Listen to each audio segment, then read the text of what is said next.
Sejam todos bem-vindos, o pessoal que está entrando. Nós vamos conversar um pouquinho, falando um pouco das nossas percepções pessoais, né, a respeito desses dias. Depois vamos falar um pouquinho sobre o que as nossas igrejas têm feito e uma reflexão diante desses novos desafios, né? Valdinei, eu queria perguntar para você como tem sido para você esses dias, né? Qual que é a sua percepção e daquilo que você tem vivido? Você está em São Paulo, eu estou aqui em Sorocaba, são duas percepções diferentes, né? E a gente quer ouvir você um pouquinho a respeito disso. Então, Caio, para a gente aqui foi uma mudança muito drástica, não é? Muito repentina. Eu acho que a gente, quem está na cidade de São Paulo, está sentindo mais do que em outras cidades do interior, né? Os efeitos da pandemia. Tem algumas pessoas da igreja internadas, já tivemos alguns falecimentos, e então o impacto para a gente é muito grande, né, na vida da igreja, no dia a dia. Desde da primeira suspensão dos cultos, né, o impacto foi muito grande e foi tudo muito rápido. E é uma coisa que não havia uma previsão mínima daquilo que a gente poderia viver, né? É o tipo de... Ontem eu tive aula com a turma de Protestantismo e Cultura, e eu pedi para que eles fizessem um trabalho, o que mudou na experiência deles na igreja, né? Como é que eles estão lidando com essa igreja digital. E aí nós começamos a discutir bibliografia para trabalho, que a gente não tem, porque ninguém passou por uma crise dessa dimensão mundial, né? Eu lembrei do Rodney Stark, um sociólogo reconsidera as origens do cristianismo, quando ele analisa o crescimento da igreja cristã nos primeiros séculos do cristianismo, com as epidemias de rubéola e varíola, que se estima que mataram 1/3 a 1/4 da população do Império Romano. E como a comunidade cristã desenvolveu algumas estratégias, e principalmente uma capacidade explicativa para o sofrimento, e acompanhada de um gesto de solidariedade, que seria o que a gente tem mais elaborado em termos de reflexão das atitudes de uma igreja. O Valdinei, acho que deu um corte na... Várias reflexões a respeito de várias reflexões sobre a igreja digital, o mundo digital, mas não nesse contexto de uma epidemia, né, de uma emergência de saúde. Isso a gente não tem. Então, fazer o cruzamento desses dois universos, né, o universo da epidemia e o do mundo digital, e ao mesmo tempo das rotinas da igreja, que é a novidade para a gente, né, que é o que se pede em termos emergenciais. Uma das coisas que eu tenho percebido também, no que diz respeito a gente não ter um diagnóstico preciso, é porque a gente está vivendo a falência de um modelo de vida, né? A epidemia, ela não só trouxe uma novidade, mas como ela expôs uma forma de viver, né? Um modelo de cultura, um modelo econômico, e a gente está vivendo uma epidemia que, na verdade, encontra-se em ebulição em função desse caos dessa vida, né, que todo mundo estava vivendo, e esse confinamento e tudo mais, né? E eu tenho pensado muito nisso, até que ponto essa epidemia... Eu tenho ouvido muitas pessoas falando assim, eu acho que a epidemia acelerou, a epidemia, ela mostrou... Eu, sinceramente, e aí acho que é importante seu olhar também como professor, como acadêmico, a questão de observar mais ao invés de trazer um diagnóstico, né? É. Eu não sei se o privilégio para a gente é esse privilégio de ver mais o que está acontecendo do que de ter uma necessidade de traçar um diagnóstico, né?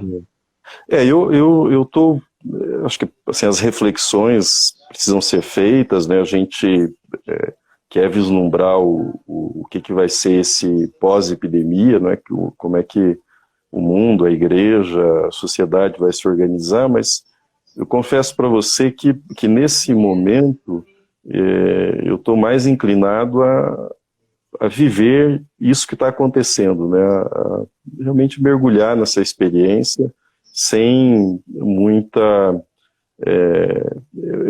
eu diria até sem muito interesse, não é, em tentar vislumbrar o que virá depois, né? Porque é tão incerto, né, o que virá. Tanto você pode ir numa direção de conseguir controlar, de vir a ter uma vacina e a coisa mais ou menos retomar o que era, ou permanecer mais tempo nessa epidemia, com mais consequências econômicas, mais severas, e forçar na direção realmente de uma reorganização da sociedade, né? Mas é muito cedo para a gente conseguir vislumbrar isso, né? Eu acho uma coisa interessante, que eu andei pesquisando umas coisas sobre 1918, o envolvimento da igreja, né? Cheguei a citar num sermão algumas coisas que eu encontrei no estandarte, mas lendo sobre a gripe espanhola em 18 no Brasil, passada a gripe espanhola, começou a se discutir a criação do Ministério da Saúde, que não existia. E era uma discussão ainda muito embrionária, se o país deve ter um Ministério da Saúde ou não. Eu acho que assim, a epidemia ela vai deixar esse tipo de discussão, né? Acho que uma discussão, por exemplo, é do papel do SUS, né? Qual a importância do SUS, que é um feito brasileiro, né? A revalorização disso. Então, o impacto, como é que a gente vai caminhar para enfrentar essas mazelas que a epidemia está evidenciando, é muito cedo ainda para a gente pensar, mas certamente algum impacto terá. Agora, isso vai depender do tempo, né, que permanece, da intensidade, das consequências. Eu tenho lido muitas coisas do Jacques Ellul, né, e a percepção que eu tenho, inclusive ele usa em alguns livros dele, algumas vezes, essa ideia do novelo de lã embaralhado, né, porque está tudo muito misturado. A gente tem a falência de um modelo de vida, a gente tem uma crise política, que é inevitável a gente não falar sobre isso nos dias atuais, principalmente no cenário do Brasil. A gente tem uma crise religiosa, a gente tem o advento da tecnologia, então a percepção que eu tenho é esse novelo de lã embaralhado, sabe? Que a gente acha que tem uma ponta e de repente tem outras pontas, né? E isso, de alguma forma, causa uma certa angústia, porque quem acha uma ponta diz, olha, é por aqui, a solução é essa, a igreja vai ser assim. Aí, de repente, o outro acha uma outra ponta e fala, não, a questão é política. Fica tudo muito confuso, né?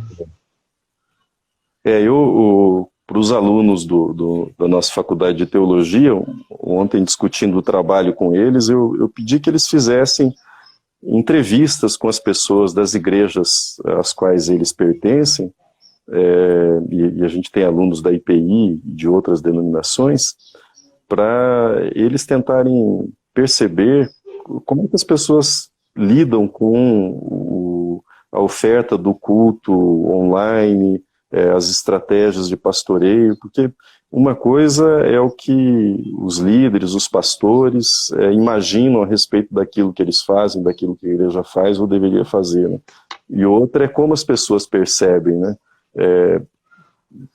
Também a localização, se você está numa grande cidade como São Paulo, ou aqui nas imediações de São Paulo, se você está no interior do Brasil, as percepções vão mudar muito do impacto da epidemia, né, e da oferta de programação online e das estratégias de contato, né.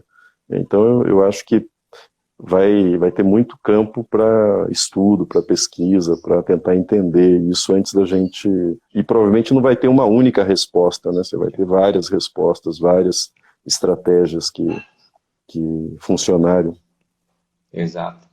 Vão ter várias pontas desse novelo, né? E é uma coisa que eu gosto muito de usar o Twitter, né?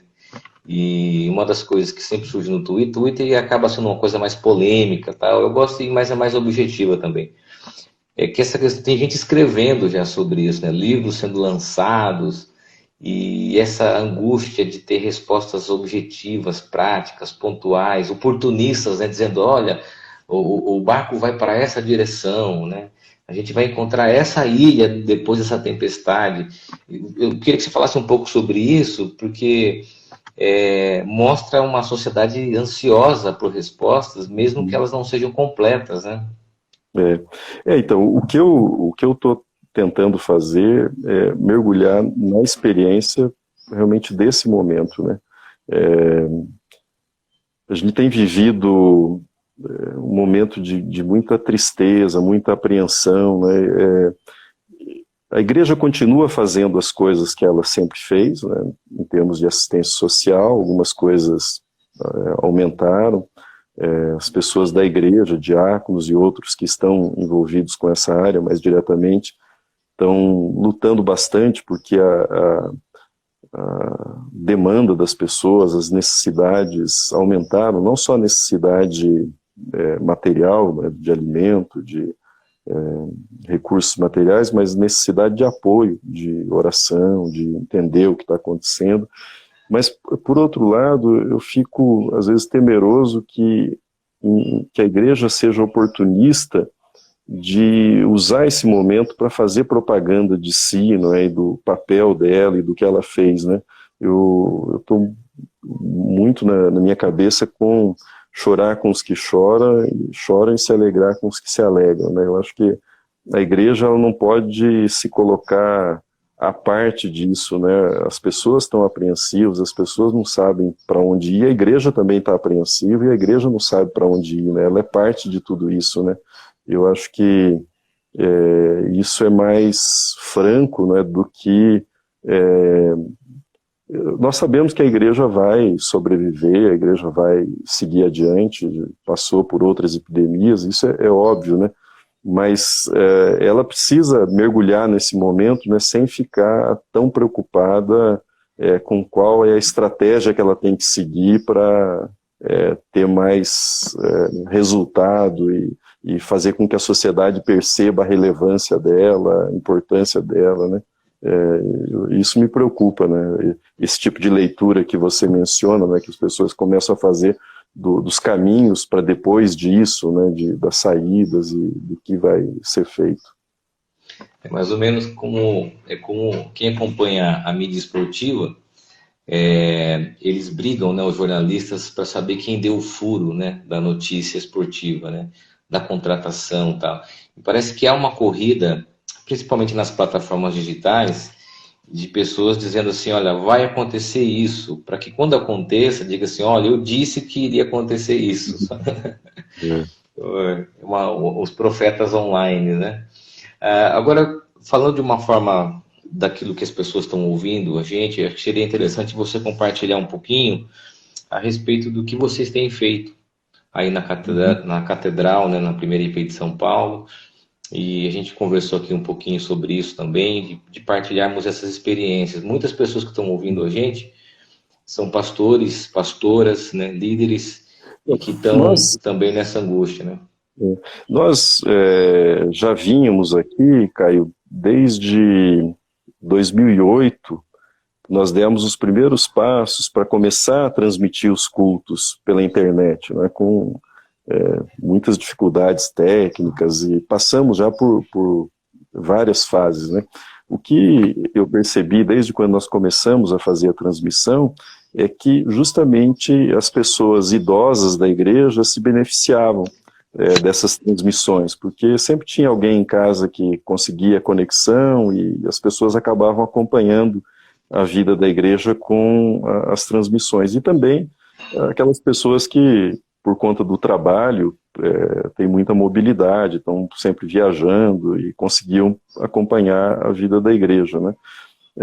Nos últimos 2 anos, a gente conseguiu uma boa banda de internet, conseguiu mais estabilidade, e no ano passado a gente conseguiu uma equipe que tem alguns profissionais para fazer transmissão. Então, só que o que mudou, né? Nós fazíamos a transmissão do culto presencial.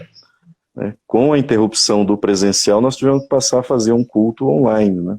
E nesse caso nosso, como a gente tem a estrutura montada no templo de transmissão, e aí tem uma coisa que é peculiaridade da primeira igreja, as pessoas têm uma relação muito afetiva com o templo, né, da presença delas no templo, do espaço, dos momentos, alguns que casaram ali, batizaram os filhos, que viveram alguns momentos dos ciclos da vida ali naquele espaço do templo. Então, quando nós fizemos a primeira reunião para preparar o culto online, exclusivamente online, uma coisa que me ocorreu foi que nós precisávamos deixar bem marcado que o culto era online, mas que nós víamos as pessoas ali no espaço do templo. Então nós criamos um mecanismo que é o envio das fotos. A pessoa que está assistindo, participando do culto em casa, ela envia a foto. E no final a gente faz um pequeno filme e passa durante o pós-lúdio, e o interessante é que as pessoas se veem entre si, né, as pessoas que são da igreja.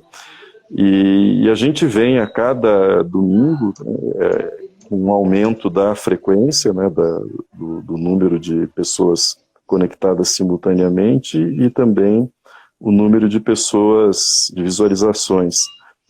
Então a experiência é muito positiva, né, essa experiência de que as pessoas continuam participando do culto como se elas estivessem presentes ali no templo, né, esse é o universo. Só que novas pessoas foram agregadas nesse período, né, gente que descobriu pela internet. Então, o que eu penso, Caio, é que quando voltar o presencial, e a gente já tem uma comissão do conselho que é liderada por um presbítero que é cientista, pesquisador do Instituto de Física da USP, trabalhando nessa questão das normas do culto presencial, da volta, né, quando isso for possível.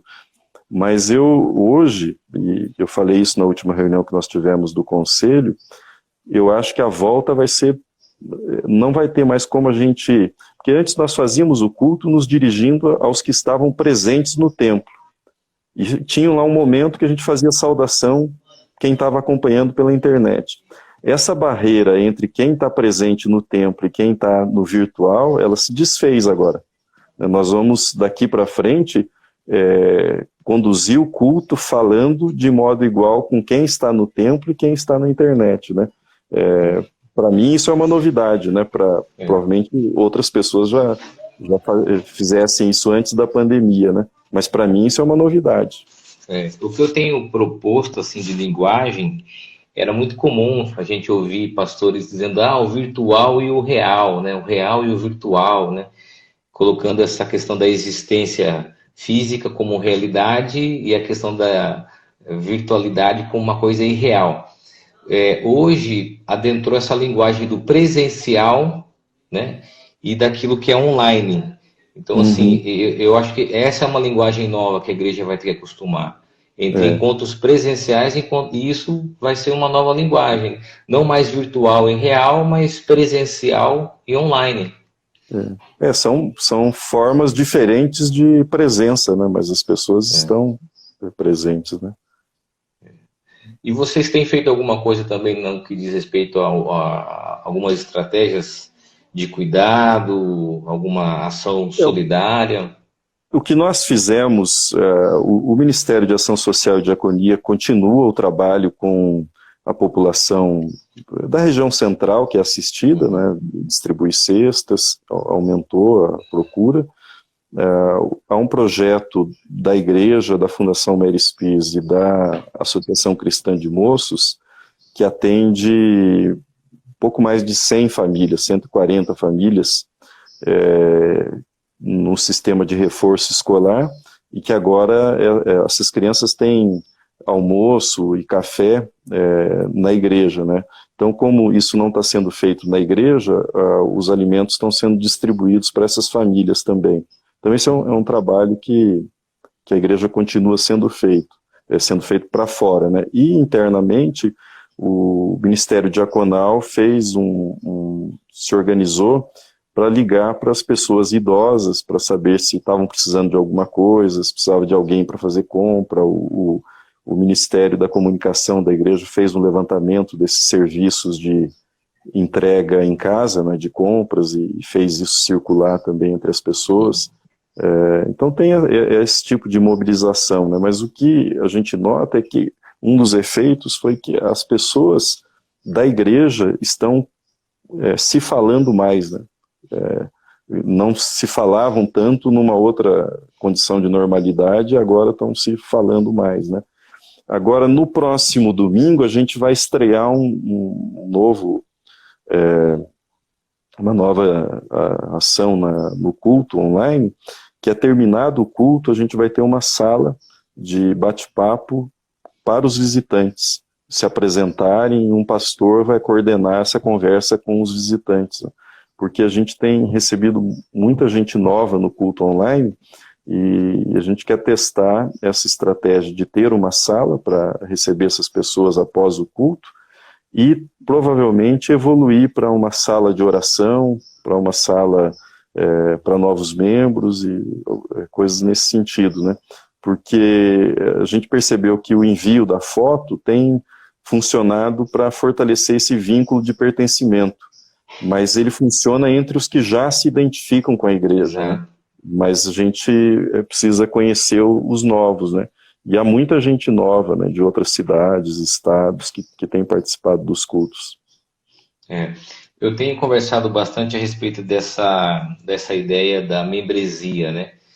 Porque nesse espaço virtual, e demorando para a gente voltar a uma rotina que era a rotina, talvez a gente não volte, mas próxima daquilo que a gente vivia, onde você tinha lá a classe de novos membros, catecúmenos, né? Esse processo de primeiros passos, no ambiente virtual, a gente estava mais preocupado em informar, em ter culto e programação para as pessoas que já eram da nossa comunidade, e o próximo desafio vai ser esse: como que você, numa comunidade online, transforma essas pessoas participantes da igreja, né? Participantes da comunidade.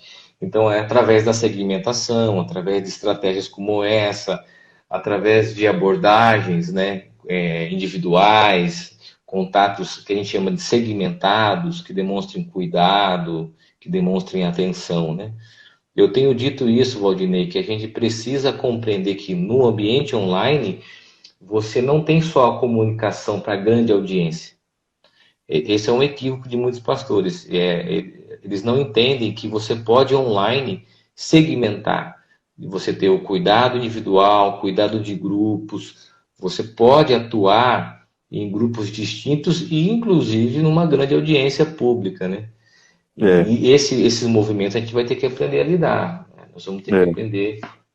Eu queria que a gente entrasse um pouquinho a respeito.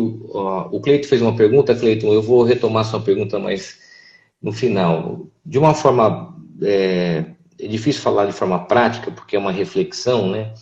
Quais serão os desafios para a igreja? E aqui eu acho que eu me refiro à igreja local e também à igreja de uma forma geral, nesse contexto, né? O que a gente poderia conversar um pouquinho a respeito disso, desses novos desafios, né? Primeiro, os desafios mais imediatos. Você já falou um pouco da sua experiência, mas do que a gente tem enxergado, assim, o que a gente poderia compreender como desafio? Eu acho que, de certa forma, os desafios, eles permanecem os mesmos, né? Só que num contexto novo, né? Então, a igreja, ela, usando o modelo clássico que o John Stott construiu, né? A igreja, ela precisa se organizar, né? Então, pensando em termos de organização, a gente vai continuar tendo essa necessidade de formação de oficiais, de escolha de oficiais, de realização de reuniões. Eu acho que em termos da organização da igreja, o que acho que vai ficar como legado positivo dessa experiência é um ganho de agilidade, né? Acho que muita coisa que a gente fica esperando data, numa cidade como São Paulo, que a locomoção é demorada, é difícil, muita coisa pode ser feita de forma mais ágil usando essas ferramentas tecnológicas. Eu acho que isso será um ganho, né? Eu tenho visto, por exemplo, comissões do Conselho têm conseguido trabalhar melhor nesse formato agora do que quando ficavam esperando para fazer as reuniões presenciais, né? Então, em termos de organização da igreja, da estruturação da igreja, os desafios são os mesmos, mas você tem um contexto novo e um ganho de ferramentas.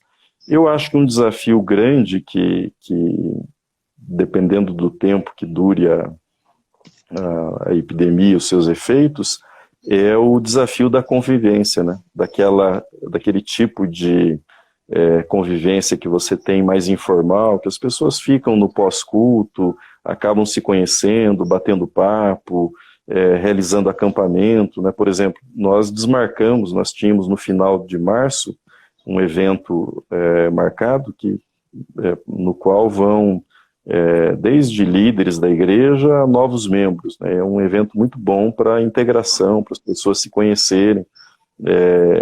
Esse tipo de evento, para mim, é uma grande interrogação ainda. Como é que a gente vai conseguir fazer eventos de convivência nesse contexto de afastamento, né?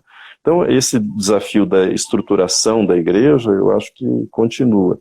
O desafio externo, que a igreja precisa comunicar-se, né? Ela precisa levar o evangelho por palavras e atitudes. Esse também tem dados novos, né? Eu acho que eu noto, por exemplo, muitas pessoas da igreja querem fazer mais hoje, em termos de ação social, só que o próprio contexto e as normas de segurança colocam impedimento para isso, né? Então, como reaprender a realizar ações que a igreja sempre realizou, mas agora seguindo normas que nós não sabemos até quando vão durar, ou se serão mais intensificadas, né? Então eu vejo esses dois, a estruturação, ela ganha ferramentas novas de comunicação, de formação, de dinamismo, e na comunicação externa do evangelho, a igreja tem esse desafio de conseguir chegar até as pessoas, né, seguindo os protocolos que são os protocolos do momento. Quando você estava falando aqui, estava pensando em relação a essa questão da comunidade, né?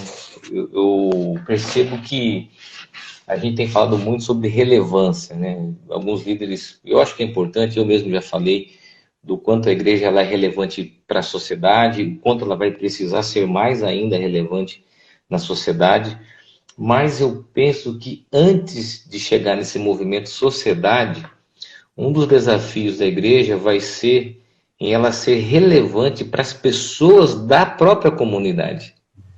Então, assim, antes da gente perguntar, puxa, a igreja ela é relevante no bairro, sim, claro, ela está envolvida nisso, né, a missão dela, essa relevância. Mas talvez o grande desafio inicial vai ser a igreja pensar se ela é ou não é relevante na vida do membro da comunidade. Uhum. E isso vai impactar na visão dela da contribuição da igreja, na visão da diaconia, né, desse envolvimento solidário. Então, eu tenho percebido, assim, muitos pastores e líderes preocupados com uma atuação digital. Então, nos primeiros dias foi essa corrida, né?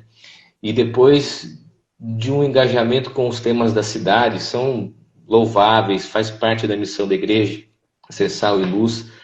Mas existe uma expressão, né? O step inicial, o passo inicial, e o que dá vida à comunidade é a relevância dessa igreja para as pessoas da comunidade. Porque hoje, com a questão do digital, das plataformas, ela pode, mesmo sendo de uma outra cidade, participar de um culto online e entender que aquela igreja online é mais relevante para ela Uhum. do que a própria comunidade que ela faz parte. Então, eu acho que isso vai ser um grande desafio É também. interessante isso que você está falando, Caio. Por exemplo, a gente tem recebido pedidos. Um outro dia desses, uma pessoa escreveu do Rio de Janeiro, como é que ela fazia para se tornar membro da igreja, né? E a resposta foi: olha, a gente começa a classe no mês de junho, e o recebimento é em agosto, né? E aí eu, acho que era um homem, né? Ele respondeu: mas só em agosto que eu posso me tornar membro da igreja? Então, a gente está trabalhando com as referências que a gente tem do presencial. E o que eu tenho pensado, e a gente começou a discutir isso no conselho, é que a gente vai ter que trabalhar com duas igrejas que se complementam, né? Uma igreja que estará ali presencialmente no domingo, fisicamente no domingo, e outra igreja que estará conectada no domingo e espalhada por diferentes lugares. Uma coisa que eu vislumbro, né, é que a gente passe a desenvolver determinados programas específicos para quem mora fora de São Paulo e que eleja a primeira igreja como a sua igreja de afinidade. Então, por exemplo, uma vinda para São Paulo num fim de semana que você participa de um culto, participa de um concerto, de uma outra atividade cultural na cidade e de certa forma preenche uma necessidade sua de estar presente com aquela comunidade, de conhecer as pessoas, e agrega outras coisas que ela possa fazer na cidade nesse período, né? Essa linha entre o físico, né, e o virtual, para mim, ela vai ficar cada vez mais confusa, né? E a gente vai ter que pensar realmente as estratégias de lidar com uma membresia que eleja a igreja e diga: olha, eu vou participar dessa igreja, né? Vou contribuir financeiramente, vou me engajar com as causas da igreja e vou acompanhar a vida da igreja. Tem o Cleitinho lá de Rio Preto perguntou a respeito disso, né? Nos Estados Unidos, não é aqui uma percepção de que tudo que eles fazem é bom, é porque essa realidade de investimento em tecnologia, ela aconteceu lá antes, né? Eles trabalham, Cleiton, essa ideia de membresia em 3 eixos, eu até anotei aqui, que é a comunicação, ou seja, se comunicam a essas pessoas de outras cidades, eles moderam essa comunicação, ou seja, há uma interlocução entre eles, e o terceiro, há um cuidado. Então, acho que quando a gente vai pensar em membros, pessoas da nossa igreja de outras cidades, a gente vai ter que lidar com esses 3 eixos, né? Comunicar para eles, eles têm que estar inseridos, moderá-los, né? A ver a necessidade de uma interlocução e cuidar deles também, né? Isso é um fato. Eu tenho várias pessoas na nossa igreja que moram em outro país, né? Teve esse advento nos últimos anos de jovens casais indo morar. Eles estão assim: nossa, estamos felizes, nós estamos sentindo parte, estão contribuindo, estão participando, porque passam por esses 3 eixos, né? E acho que seria interessante a gente pensar nisso, né? Eu vou abrir agora, Valdinei, para algumas perguntas. A primeira pergunta que a gente tem aqui do Fábio é como lidar com as questões burocráticas nisso tudo, por exemplo, eleição de oficiais e etc, né? Esse é um desafio, Valdinei, para você pensar um pouco aí, depois eu posso também responder. Tá. Não, eu acho que parece que já houve uma orientação, né, da Comex de prorrogação das assembleias, né? A gente vai ter que lidar e depois realizar as assembleias com os cuidados necessários, né? Já faz um tempo que eu defendo, né, no sentido de reflexão, né, nunca encaminhei nenhuma proposta nesse sentido, mas que a gente deveria ter tipos distintos de membresia na igreja. Eu acho que essa ideia de fazer coincidir o rol de membros da igreja com as obrigações que você precisa ter para os registros perante as leis do país e também a participação na eleição de oficiais, de todos os atos da igreja, a meu ver, é uma ideia equivocada, né? A gente deveria ter um grupo da igreja, uma espécie de membresia de eleitores, né? Uma membresia dos que são assistidos pela igreja, e criar categorias, né? Porque um evento como esse da epidemia vai tornar mais difícil ainda você reunir assembleias. Então, o processo administrativo da igreja fica mais complicado, né? Mas isso a título de reflexão, né? Eu acho que várias associações fazem distinções entre os seus membros, né? Membro eleitor e membro não eleitor, né? Acho que isso seria um caminho para a gente, né? E aí alargaria para quem é membro e reside em outras regiões, você teria categorias diferentes de membros.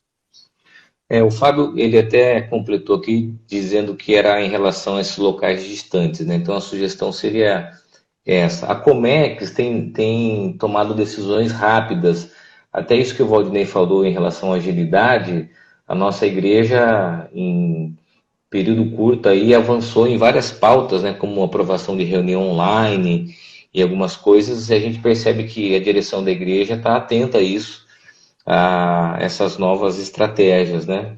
Consequentemente, virão outras em função da demanda, né? Eu acho que nesse item da eleição, talvez seja um dos próximos assuntos aí a serem debatidos, e também da membresia, é um fato importante. Alguém também quer perguntar? Fica aí disponível para você pensar um pouquinho. Eu anotei algumas coisas aqui depois, Valdinei, muito bacanas. A gente pode fazer uma síntese e essa live vai ficar disponível, né? Em relação a alguns itens, né? Se você que está assistindo a gente quiser mandar uma pergunta, por favor, fique à vontade. Nós estamos falando sobre os desafios da igreja nesses dias atuais, né? São muitos desafios que a gente talvez nem consiga enumerar aqui. Valdinei, ontem eu estava conversando com o Oswaldo, né, o Oswaldo Prado, um grande amigo, e a gente estava falando sobre as gerações futuras, né? Você é um professor e influencia muitas pessoas da nossa denominação, muitos alunos, né? A minha preocupação tem sido, e esse era o tom da nossa conversa, com os próximos pastores. Eu estava ouvindo um podcast, né, do Ed Stessler, ele falou o seguinte, que o grande abacaxi vai ficar para os mais jovens, né?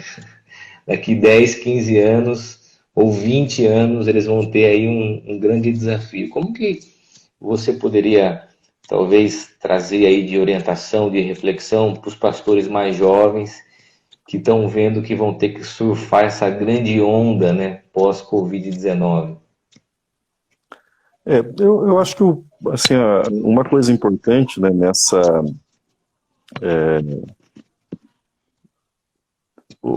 nessa preocupação, né, de usar o mundo digital, eu até vi a conversa entre o Eugênio e o nome do professor Rodrigo, né, que é uma constatação, né, que você tem uma live o tempo todo, produção de conteúdo, pastor gravando devocional todo dia, mandando para os membros da igreja.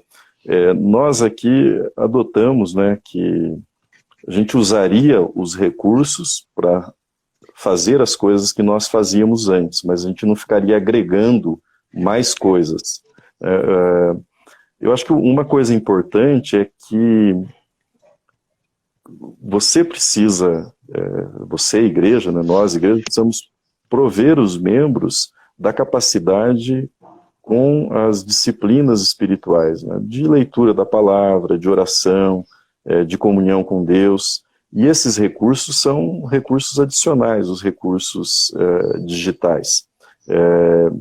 A gente não vai conseguir suprir essas deficiências que são deficiências de base, né? Então, voltando à sua questão inicial das gerações futuras, né, eu acho que os pastores, né, precisam continuar tendo a preocupação, pastores e pastoras, a preocupação em dominar os conteúdos que são conteúdos da sua formação, né, conteúdo de leitura da palavra, de interpretação do mundo, de conexão da palavra com a realidade ao seu redor, e os meios, né, a forma de comunicar isso, você vai viver em constante mudança, né? Então, eu não me angustiaria muito, não é, com a preparação para isso, mas a grande dificuldade hoje, eu vejo, da formação, é essa tal da curadoria, né? Quer dizer, você tem tanto conteúdo, que o complicado é você conseguir selecionar o que é relevante para a minha formação, por onde eu devo começar, quais são os autores que eu devo ler, né? Então, nesse sentido, eu acho que o desafio para quem está trabalhando com formação é muito grande, né? É impedir as pessoas de entrarem numa dispersão muito grande, né? Atirando para todos os lados, né? Então, eu não me angustiaria muito com a forma, né, do que virá depois, mas de impedir que essa abundância que a gente tem hoje de informações impeça uma formação mais lenta, mais demorada, mais sólida na vida das pessoas. Tem uma pergunta aqui da Temis, ela diz o seguinte: assim como no relato de Stark sobre o papel da igreja naquele tempo, como a igreja poderia fazer diferença nesse tempo de pandemia? Eu acho que a preocupação da igreja é ser igreja, né? O que eu noto, você levantou a questão, Caio, de se a igreja será relevante para aqueles que são membros, né? Numa época dessa de mudança, de incerteza, de insegurança das pessoas, a minha experiência, por exemplo, de uma igreja mais litúrgica, eu vejo o quanto o rito ele devolve segurança para as pessoas, no sentido as coisas estão em ordem. Eu tenho uma determinada ordem na minha vida. Nesse sentido, nós mantivemos o mesmo horário de culto e usamos coisas que são semelhantes àquilo que nós temos no templo aos domingos, justamente para providenciar para as pessoas esse sentimento de ordem. As coisas mudaram, mas na minha fé eu tenho uma determinada organização de vida, né, uma organização interior. Então o rito, né, as disciplinas são importantes para as pessoas terem um chão no mundo que fica cada vez mais instável, né? Então eu responderia a Temis, né, que a primeira preocupação da igreja, né, precisa ser fazer aquilo que só a igreja pode fazer, né, num contexto desse, que é dar às pessoas uma perspectiva de esperança que vai num espaço muito maior do que a esperança da solução dos problemas imediatos. Nós já conversamos uma vez a respeito disso, há um tempo, a sua posição em relação a isso, né? Eu vejo uma ansiedade da igreja em querer, às vezes, preencher a lacuna do Estado em algumas coisas, e ela não consegue trabalhar em parceria, e ela não consegue compreender seu próprio chamado, o que cabe a ela fazer. E aí é uma confusão muito grande nessa corrida, nessa ansiedade, e a gente se esquece de que existe um papel mais definido, né? Um papel mais ligado à missão dela, né? Eu percebo que a gente tem hora que a gente parece que é um Sebrae, um Senac, e a gente vai e sem entender de fato o perfil e a identidade, né? Aqui algumas perguntas ainda, Valdinei. Como a gente falou sobre essa questão da extensão da membresia online, uma pergunta a respeito dos sacramentos, a pergunta de como seriam as aulas e o treinamento. A gente não sabe ainda, mas Valdinei, acho que daria para refletir, né? A ceia é possível, né? O batismo já é possível. O batismo, a gente teria que pensar formas, né, de integração dessas pessoas que estão à distância, em visitas episódicas. A gente vive num mundo de muita mobilidade, né? As pessoas viajam bastante, né? Se continuarão viajando, né, depois a gente tem que aguardar ainda, né? Mas tudo indica que a mobilidade Pode ser Talvez algum reduzida, mas não pode ser sistema, cortada, né? ou um sistema, no caso do sacramento, muito parecido com os IADs, né? Com os polos, né? Você pode ter É, parceiros, né? é, vai ter que encontrar um Vamos dizer que, caminho. vamos dizer que tenha um membro da igreja, da primeira igreja, que esteja no interior de Minas. Um pastor da nossa igreja pode batizá-lo lá, no interior de Minas, um pastor de lá, ou alguém associado, e eu acho que essas questões se resolverão, mas que essa fronteira entre o presencial e o virtual, ela se rompeu, né? É. Eu tenho, esses dias atrás, um aluno perguntou para mim se as igrejas pequenas iriam acabar, ou as igrejas grandes iriam acabar, né? A minha tese é que elas têm que entender os seus devidos papéis, né? Eu acho que vai aumentar a demanda de trabalho das igrejas grandes por causa dessa atuação digital. Pastores que eu conheço de grandes igrejas estão trabalhando mais. Igrejas pequenas, elas vão ter uma dificuldade pontual em relação à contribuição, porque vivem outras realidades, outras demandas, e vai triplicar também o trabalho do pastor e da pastora, mas o grande problema vai ser a questão da estrutura para isso, né? E aí, quando a gente pensa em uma igreja que tem estrutura, infelizmente essa é uma realidade, essas grandes igrejas elas podem ter a sua extensão de membresia aumentada, né? E essa pode ser uma realidade, um desafio disso, né? Eu acho que nós vamos ter que pensar em novas formas colaborativas, né? O que para nós, né, presbiterianos, que temos uma federação, presbitério, sinos, não deveria representar uma coisa que nos amedronte, né? Afinal de contas, a ideia é que nós constituímos uma federação na qual há colaboração, né? Eu acho que Deveria ser assim, né? a dificuldade é você tornar isso algo prático, né?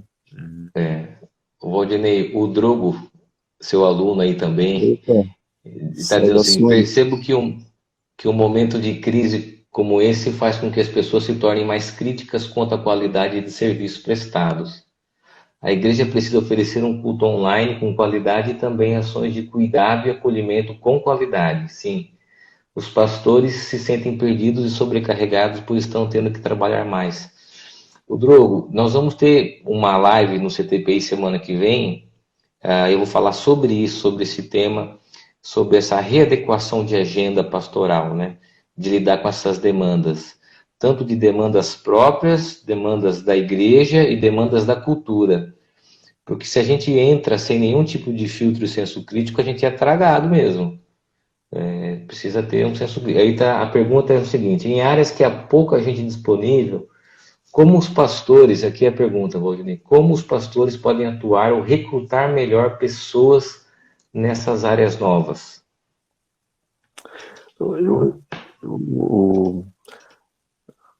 A minha intuição é que deve-se privilegiar aquilo que já se fazia, né? Tentar esse aumento da qualidade, né, que o Drogo menciona, que as pessoas vão cobrar, ele tem que passar por você continuar, se você pregava uma vez por semana, 2 vezes por semana, mantenha isso, né, e use os demais dias para tentar preparar isso da melhor forma possível. Não precisa fazer ações novas todos os dias, né, e isso vai te exaurir muito mais rápido e vai te deixar com pouca energia para fazer aquilo que é regular, né. Agora, eu tenho eu falei para você que eu perguntei para os alunos, né, como é que está sendo na igreja deles, porque eu acho que quem está no interior, eu fui pastor no interior, na minha licenciatura, né, na minha cidade, em Marilândia, e eu fico imaginando, assim, a dinâmica do interior é diferente. Você usa o recurso digital, mas o impacto de usar o recurso digital no interior do Paraná, de outra região do Brasil, será diferente do uso aqui na capital. Eu acho que o desafio é como é que você contextualiza o digital, como é que você faz esse digital trabalhar de acordo com a vocação da sua comunidade, do lugar onde você está. Eu acho que igrejas em grandes centros, igrejas maiores terão um determinado uso do digital e igrejas menores terão outro uso das tecnologias digitais. Eu acho que em todos os casos a tecnologia é necessária, né? Mas eu acho que o desafio é tentar, como é que eu contextualizo, né, eu uso isso sem necessariamente tentar seguir o caminho que os outros estão seguindo.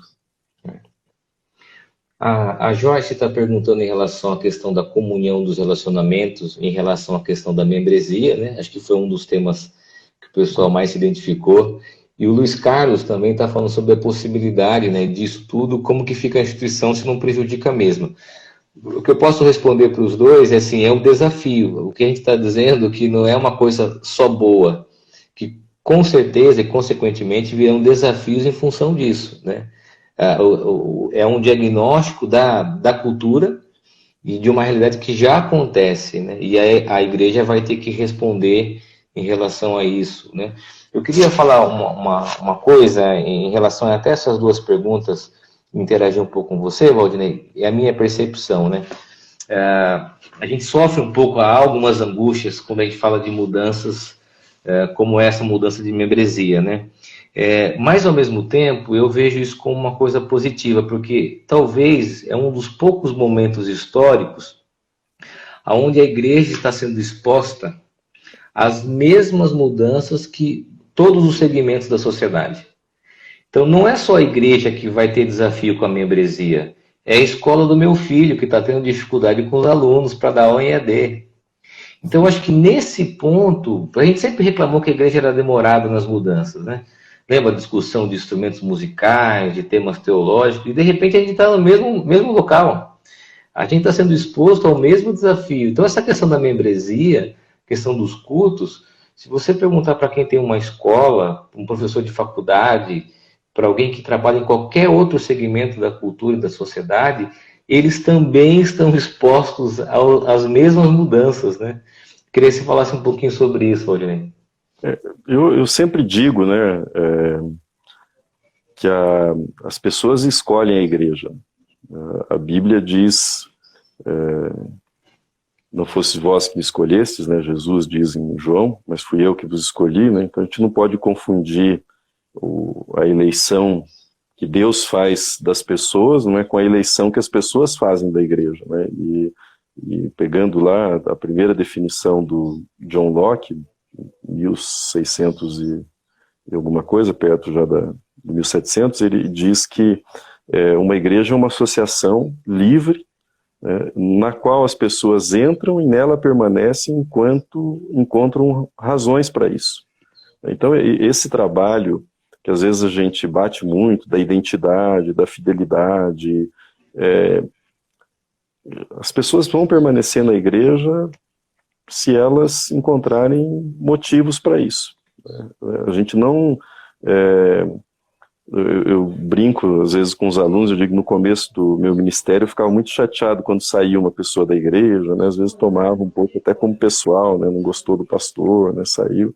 Depois eu comecei a ficar em paz com isso, né, e vai em paz, e muitos que iam, voltavam. Existe um fluxo de pessoas, a gente não controla, né, essa ideia de membresia, ela é uma ideia que tem uma fixidez, né, não sei se dá para usar essa palavra, mas ela é um engessamento que uma realidade líquida como a nossa não suporta mais. E as pessoas estão vazando por todos os lados, né, e você não tem como controlar isso, né. Então, é claro que você pode constituir um núcleo de liderança, você tem núcleos com diferentes graus de compromisso. Eu acho que o Rick Warren, na Igreja com Propósito, ele faz um esquema lá que ele vai mostrando esses diferentes graus de compromisso. Espectadores, comunidade, né? O desafio é como você move as pessoas dos círculos mais distantes, né, externos, para o círculo de maior compromisso, né? Eu acho que esse desafio permanece, né? Mas eu acho que também essa nova realidade ela é interessante porque também acaba com aquela ilusão que a gente tinha que, fazendo com que a pessoa se tornasse membro da igreja, o nosso trabalho estava terminado. Né? No sentido que, ó, beleza, né, eu consegui mais um membro para a igreja, e não tem nada certo, né? O fato da pessoa ter se tornado membro da igreja, em termos de relação institucional, não é nenhuma garantia de permanência. E chacoalha muito mais essa realidade mesmo. Eu tenho vivido uma experiência aqui, a gente teve um crescimento nos últimos anos, de encontrar algumas pessoas que eu nem sei, por causa desse crescimento, que estão na igreja, e às vezes encontro, falando, eu sou lá da sua igreja, eu participo, eu vou lá e tudo mais. E aí você fala assim, puxa, aonde que esse cara estava, né? Que é essa escolha, esse movimento dele. Valdinei, a gente está terminando aqui nosso encontro, já apareceu aqui o nosso reloginho para encerrar. Eu queria agradecer, eu acho que a gente pode remarcar e ficou um gostinho de quero mais, né? Alguns aqui, alunos, falavam assim, agora achavam que o tema ia ser liturgia, né? Nós temos aí duas visões distintas de liturgia, mas poucos sabem que eu e o Valdinei, a gente tem algo em comum, né? Além da amizade, nós dois somos fãs aí do Tim Keller, né, Valdinei? O Tim Keller nos une. E foi muito bom a gente compartilhar, e eu acho que vale a pena a gente remarcar. Então, tem um minutinho para você dar a sua saudação final aí. Eu queria agradecer o convite, Caio, e parabenizar você na Secretaria, né, de Evangelização pela iniciativa. Eu acho que essas pequenas conversas, né, são importantes nesse momento, né? A gente teve outro dia um encontro aqui no presbitério, também virtual, com alguns pastores conversando, e a gente sempre tem alguma percepção nova depois de uma conversa como essa, né? Então, parabenizá-lo, pedir desculpas pelo atraso, né? E dizer que agora está em ordem aqui o Instagram. Legal. Para a próxima conversa. Para a próxima, vamos remarcar. Eu agradeço também ao pessoal que está conectado, ao Eugênio, que ajudou a gente, o Jonas, que também faz parte aqui da secretaria. O nosso abraço, viu? Abraço para todo mundo. Nós temos alguns segundos aqui, vai derrubar a conexão. Um abraço, Valdinei. Mais uma vez, muito obrigado. Até mais. Obrigado. Boa semana. Tchau.